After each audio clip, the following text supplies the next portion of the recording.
We welcome you in to the Small Ball Podcast. Fellas, the time is now. We're in March, but it's not March Madness. No. Not on this show. No. It's Never. March Badness. Hey, Hello, baddies. And we are talking about all the bad things that we have seen in the month of March. Trevor, you came to this chat, to the board, the board of Small Ball, and you said, I want to talk about these bad things that have been going on in the NBA in March. So I'm going to kind of give the floor to you to talk a little bit about March Badness. Yeah, March Badness.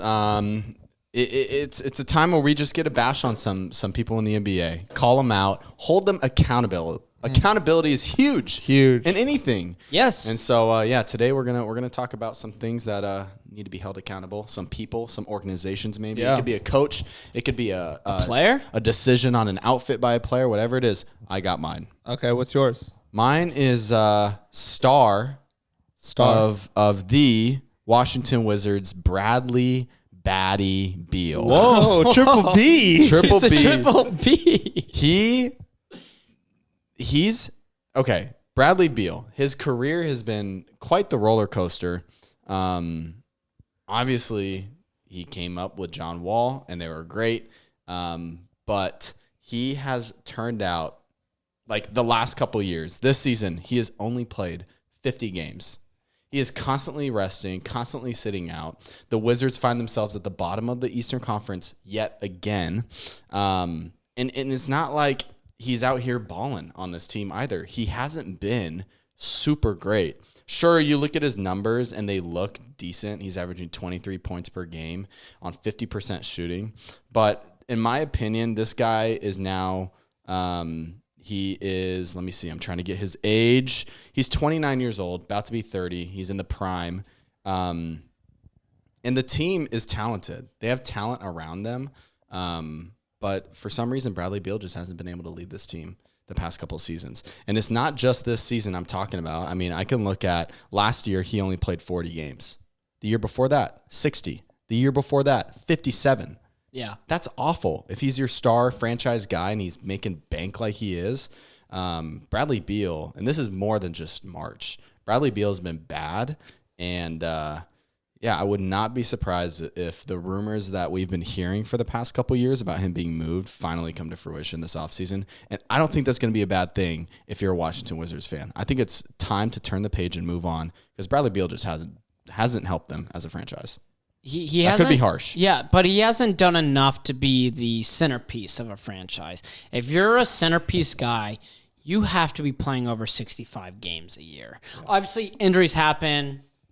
You know, that happens every now and then for a season. But that whole list you mentioned, there's not a single season of more than 65 games.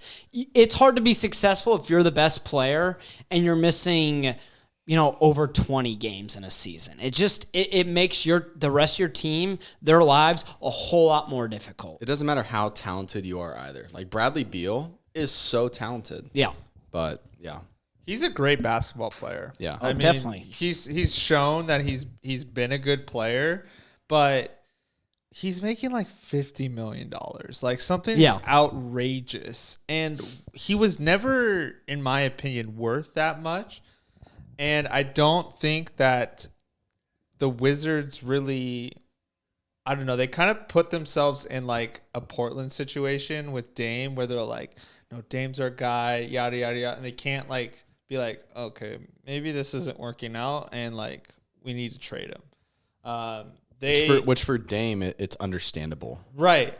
Dame makes complete sense. Yes. Yeah. But Bradley Beal and Dame are not on the same level. Not at all. And they're making like the same amount of money. Like it's ridiculous how much Bradley Beal is getting paid. And I just you feel bad for Wizards fans because they have just been one of the most mediocre teams for the past decade. Yep. They've always been kind of around the middle to the bottom of the East. They showed some fun times with John Wall and Bradley Beal, but those are way in the past at this point. They just kind of put their chips in like guys that can make them like enjoyable to watch. They don't really build a culture and build a team. Well, and you think about it too with Bradley Beal, they came to a fork in the road where they could have decided to either try to move him or let him go to free agency or sign him to this big contract. Now that he's signed this contract, it's almost the 2020 vision where it's like, man, maybe you shouldn't have done that because moving that contract will be very difficult.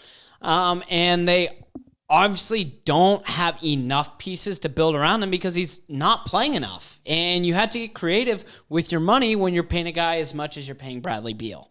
And so Porzingis actually has stepped up this year. He's been awesome. Yeah, he's been great. And I'm healthy. Yeah, I'm happy. I'm happy that he's played more this season. But overall, I love to start with Bradley Beal being a baddie. And not a good baddie. Like, he's a bad baddie. Yeah, he's a bad baddie. He is a bad baddie. Christian, you? Ooh. Yeah, so I wanted to just talk a little bit about the Dallas Mavericks. Yeah. They traded for Kyrie in February, but since we're just talking about March, I'll just bring up the record. Since March 1st, they're 4-8, and they are just taking a rocket ship straight down the Western Conference. They're currently, I think, sitting at the 11th seed. Yeah, the 11th seed. A game back of OKC. A game back of OKC. They've lost 4 in a row. Yeah, and when they made that trade, they're like, yeah, we're getting Kyrie, superstar, NBA champion. They're like, this is going to work out. This is awesome. But what they did is they did something that didn't address any needs. Right. They traded away Spencer Dinwiddie and Dorian Finney-Smith, who were probably your second and third best player. They were guys that, provided some playmaking, some defense, and they just got a guy who's a little bit better playmaker, scorer. And with that, that's why we're seeing their defense be terrible. Tim Hardaway Jr. is another guy who I think just gets paid a lot to do nothing. Christian Wood comes off their bench and doesn't really get minutes to play the game. Right. They're just like a really confusing organization, and they've been this way for a while because like they hired Nico Harrison to be their GM, who was like a Nike executive. He didn't really have any general manager experience. Yeah. And then they go and they hire Jason Kidd, who is a Dallas Mavericks legend and is proven to not be a good coach and not be a good person. No, he's a full year baddie. January to December, bad. He is just bad. His coaching decisions are bad. You mentioned Christian Wood, because the whole Kyrie thing, it gets talked about a ton. Dorian Finney-Smith was their best defender. Trade him away. Defensively, they're terrible now. But yeah, Christian Wood's probably the best center on that team. And Jason Kidd refuses to give him minutes. The coaching is just so horrible to the point where this was a couple weeks ago where Kidd's like, yeah, I'm just watching the game like you guys. It's like, no, man, you're freaking coaching the game. Go make a decision, you moron. Yeah, I will just say this. The Kyrie Irving trade, I don't think in and of itself was bad at all. I think that for them to grab that talent, he's not just a little bit better of a playmaker and a little bit better of a scorer. Kyrie Irving is a top 5 point guard in the NBA, top 3 when he's healthy and playing. Talent base. Now, does that lead to winning? You need to put him in a system and a culture where he can buy in and the whole team, and that falls on Jason Kidd. So in my opinion, I think that maybe that's just the Kyrie thing. The roster construction is pretty bad. They don't have a lot of talent outside of their top guys, and Jason Kidd is an awful coach. I think those are the two things that we need to be talking about. I don't think the Kyrie trade was... I don't know. It could end up being good, but if he doesn't re-sign with them this summer, it's a terrible trade. And to put an image in everyone's mind right now. Should I close my eyes? Yeah, close your eyes, because I got the perfect image. Because everyone has seen this picture. It is a classic meme. And let's put you on the street. You're in the middle of the street, and you're at a trailer park. And it's one of those trailer parks that has a little kind of covering for a garage. And in that garage, you can see in. And next to the trailer park is the Bugatti. And that is Kyrie Irving and Luka Doncic playing for the Mavs. It is a Bugatti in a trailer park. It is just terrible. Yeah. Terrible roster construction. It's horrible. And the hard thing is, too, when you have two guys that are so ball dominant, you have to make it takes some time to build that chemistry in on possessions, where it is one of those things where maybe next year if Kyrie resigns, they really build that chemistry and can really work that out where it's a smooth offense. But it's hard bringing a guy in mid-season. It's like, all right, guys, figure out how to play with each other. But that aside, they can figure it out because they're professionals. The problem is now this roster is just not a good roster. It's not a roster that can compete for a championship. But Luka and Kyrie are championship-worthy guards. Both of them are at that caliber. It's just the roster and the coaching are a trailer park with a Bugatti. Yeah, I also think that one of the biggest things is Jason Kidd. And I think that in the offseason, they definitely need to fire him and look to bring in someone that can bring in a culture. We've seen what coaches can do when they bring in the culture. The most recent example, obviously, Mike Brown in Sacramento. Another example, Monty Williams in Phoenix. Before him, they were not good. Monty Williams comes in and does his thing. I just think that they need to bring in someone who can change the culture. That's the biggest thing. Well, even like Will Hardy in Utah is already, you can already see like the glimpses that he's starting to build on a roster that I think we all assumed was going to be bottom 3, bottom 5 in the NBA, and they are competing for the play-in. That's because of good coaching, and that's the difference between good coaching and whatever Jason Kidd does. I have no idea what he does every night. Yeah. He crosses his arm, he looks like he's pouting, and then he just draws little X's and O's. Give the ball to Luka. Yeah. It's like pass it to the Italians for kicking and screaming. He's Will Smith. Or Will Ferrell. Will Ferrell, yeah. Oh, that's good. Well, I also have a big March Badness, also a big market bozo. It's a 2-for-1. It's like shampoo and conditioner, but it's Head and Shoulders. Head and Shoulders, but you're getting lice from this shampoo and conditioner. No. And it's Joel Embiid. March Badness. And you'd say, Joel Embiid, the guy who's just been on a tear the last couple months? I know, the MVP frontrunner. Well, Joel Embiid decided to end this March Badness with a bang. He played in a back-to-back against Bismack Biyombo and the Phoenix Suns. He then comes out with an article on The Athletic, essentially just saying, I don't care about the MVP, blah, blah, blah, blah, blah. I do all these things, which it makes you... I'm laughing because you said Bismack and the Suns. Like, he's the guy. I'm sorry. Continue. Bismack, leader of the Phoenix Suns. That's a great plug-in for Bismack. We need to make a graphic of Biyombo just leading the Suns. Oh, that's so awesome.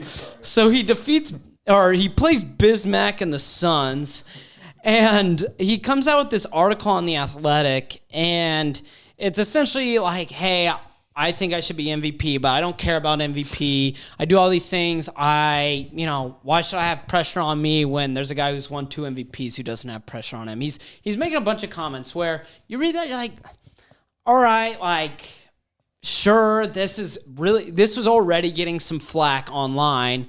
And then 30 minutes later, this article comes out. He is ruled out for his game against the Denver Nuggets against Nikola Jokic, the other MVP frontrunner, which everyone reacted pretty negatively, unless you were maybe a few Philly accounts. But I saw even Philly accounts were like, what are you doing, man? Like, optics-wise, this looks so bad. Embiid has only played twice in Denver in his career. The last time was in 2019, 2020, where Nikola Jokic hit a game-winning shot in Denver.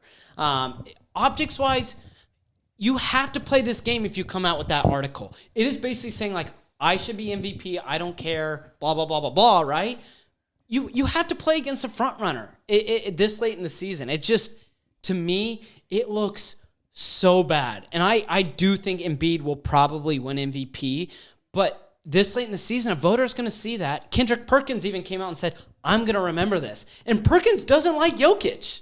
Yeah, I was gonna quote that. This is his quote. Joel Embiid is ducking the smoke. You cannot sit out this game. When it comes down to these matchups, I have a vote for MVP. I'm going to remember this moment. Which, first of all, who let Perkins get a vote?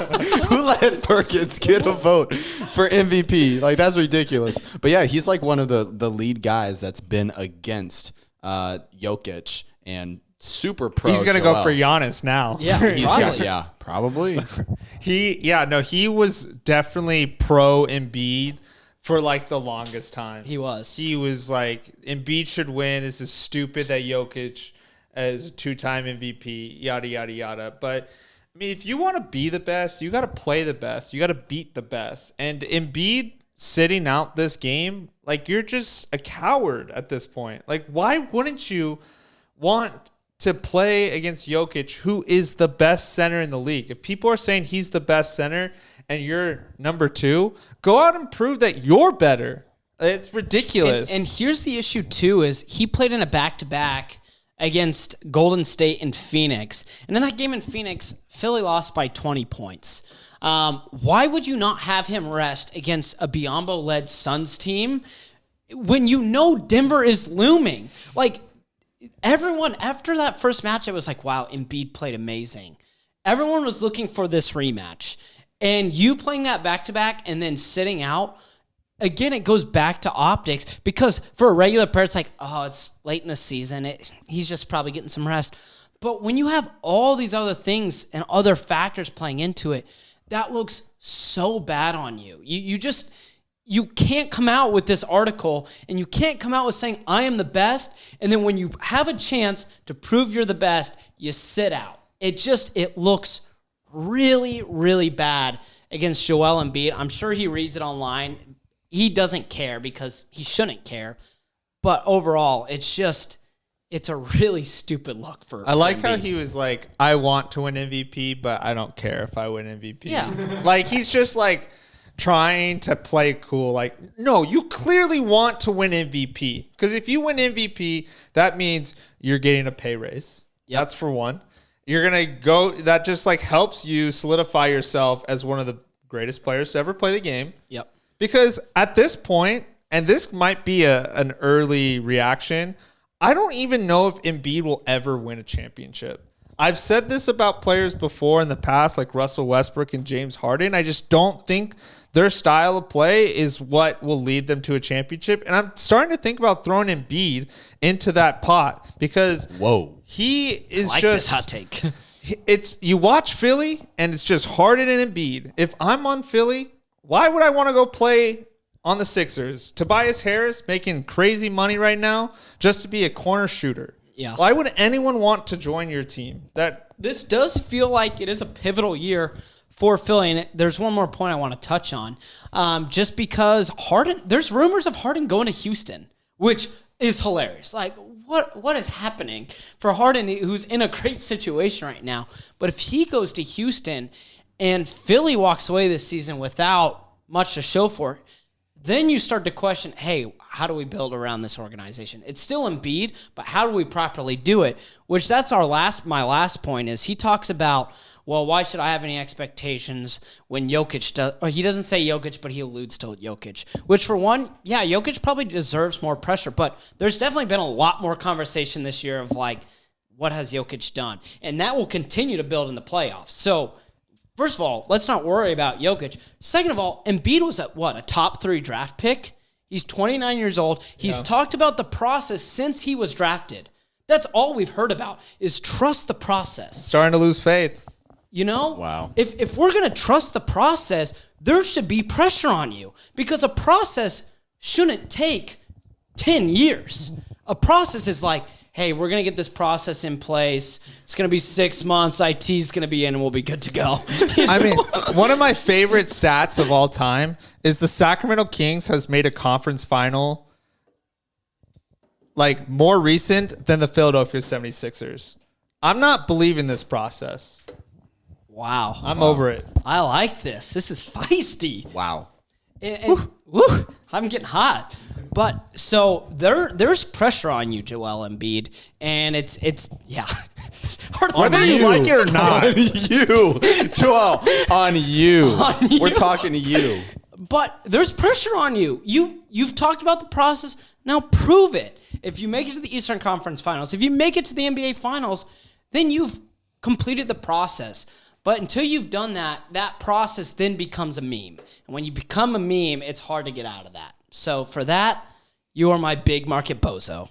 And just quickly on Tobias Harris, man. Yeah. Hey, great player. We need to free him. Free Tobias. Free Tobias. Yeah.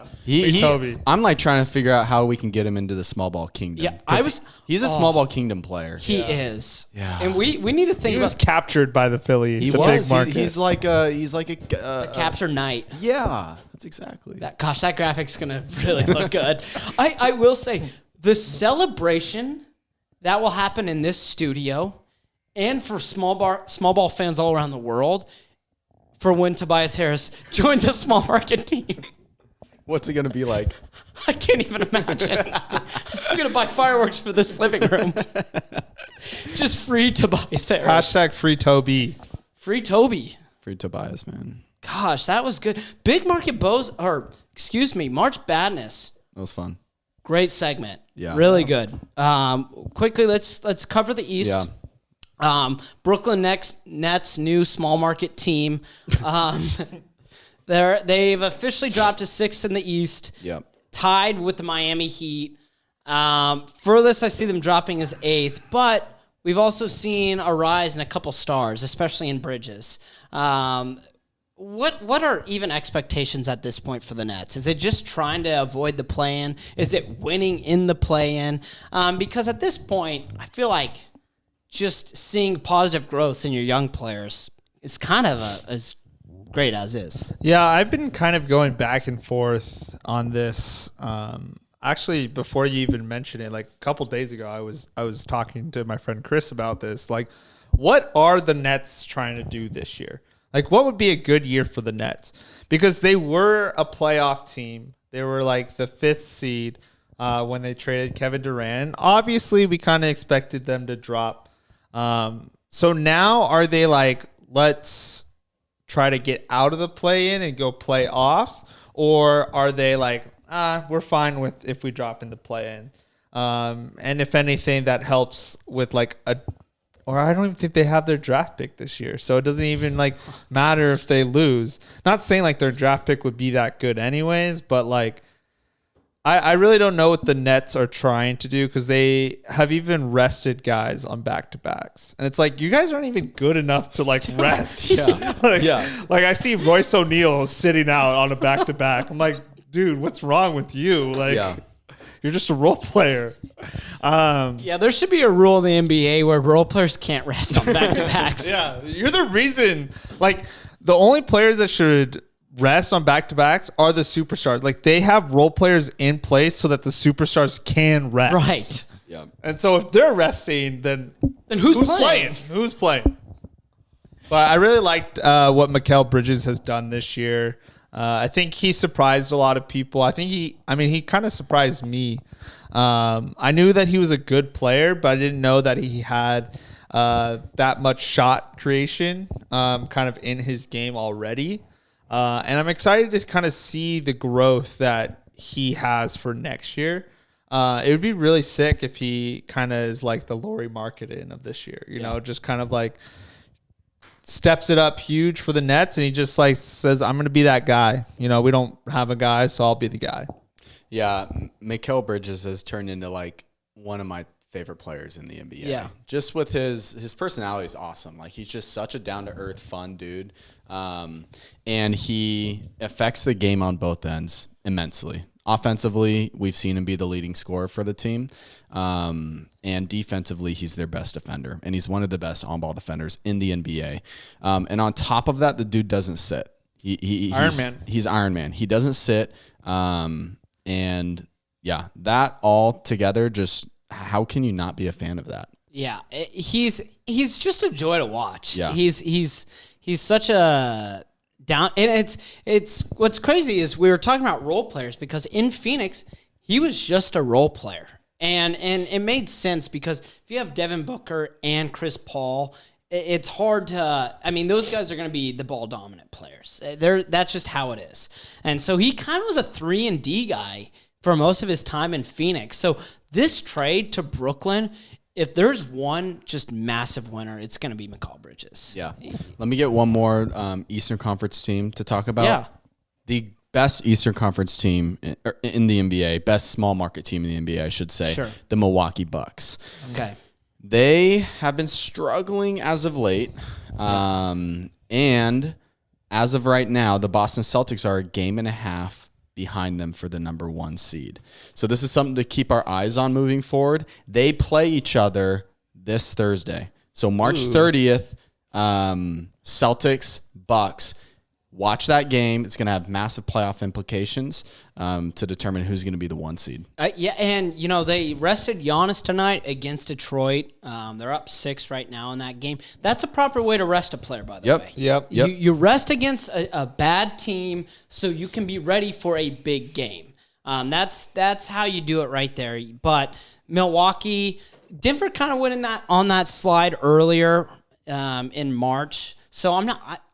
Obviously, the worry level for Denver versus the worry level for Milwaukee is going to be different. There shouldn't be a worry level for Milwaukee. No. It's you want to get some of maybe these late season bumps out of the way. This is where guys can get a little complacent because they just start thinking about the playoffs. That game in Boston, though, in Milwaukee against Boston, that is going to be must-watch TV. I will say, too, I do think the implications of 1 and 2 being that different, I think that they are important because that's the difference of playing a Miami Heat team with Jimmy Butler, Bam Adebayo. They've been hot recently. That's not a team I want to play in the playoffs.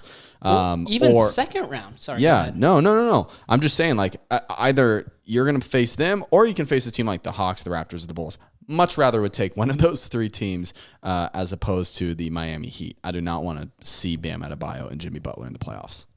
No, especially because that Miami team was, first in the East last year? Yeah, and they were in the playoffs in 2020, and they have Eric Spoelstra. So, yeah, I don't want to touch Miami, truthfully. Yeah, honestly, if I'm, like you said, Bulls, Raptors, or Hawks, if I see the Hawks on my schedule and I'm the Bucks, I'm like, hello. That's nice for the Bucks.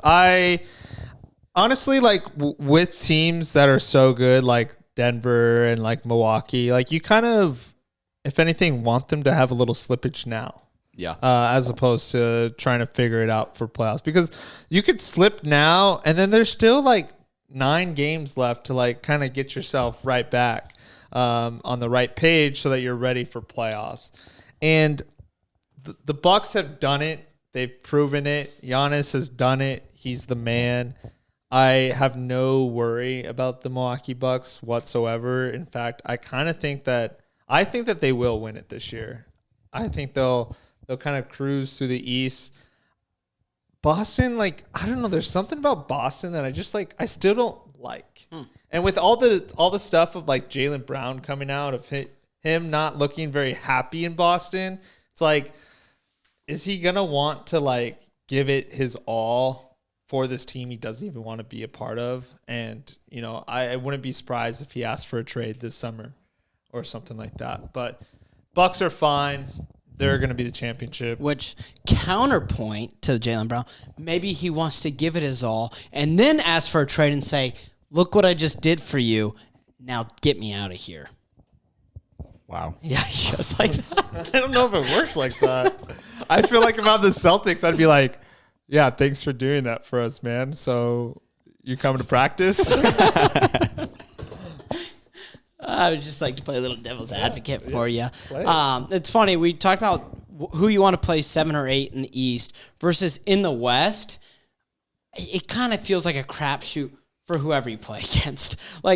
I don't. First of all, you won't be able to if you're 1, 2, or 3 in the West, the Kings, Memphis, or Denver. It doesn't even matter what you're playing for because who you're aligned to play with right now will be different in 3 games. Dude, right. It is ridiculous. Playoffs in the West are going to be a must-watch event. Yeah. It's just I look at this and I see the Suns, Kevin Durant, Booker. I see the Clippers, Kawhi, PG. I see the Warriors. We know those guys. The Lakers are there. Like, it is going to be unbelievable to see these guys play as the underdog in the first round.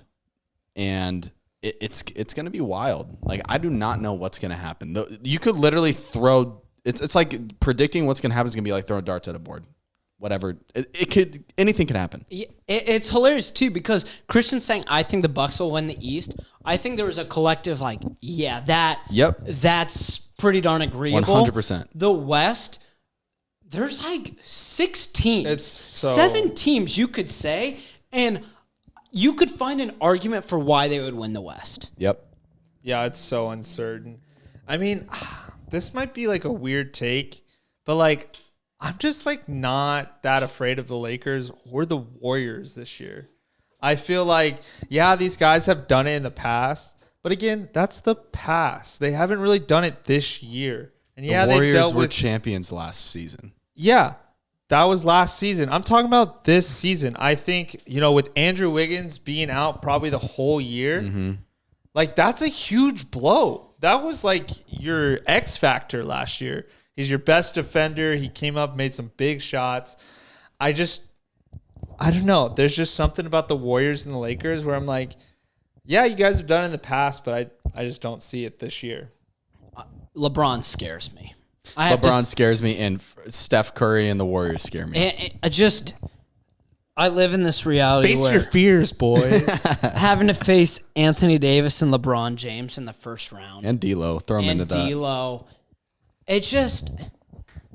And it's LA. Counterpoint on the Lakers. Like, yeah, I'll give you guys LeBron and AD, but D'Lo has played bad in the playoffs. Darvin Ham is a rookie coach. They haven't really proven to be anything this year. They made some trades at the deadline, and they've been like, okay. They also get the most fouls in the entire league. So, like, the refs are the only ones that are letting the Lakers be good. If the refs didn't call... Okay. Dude, look at the... Oh, my gosh, dude. If you look at how many times the Lakers get fouled, it's like 100 times more than second place.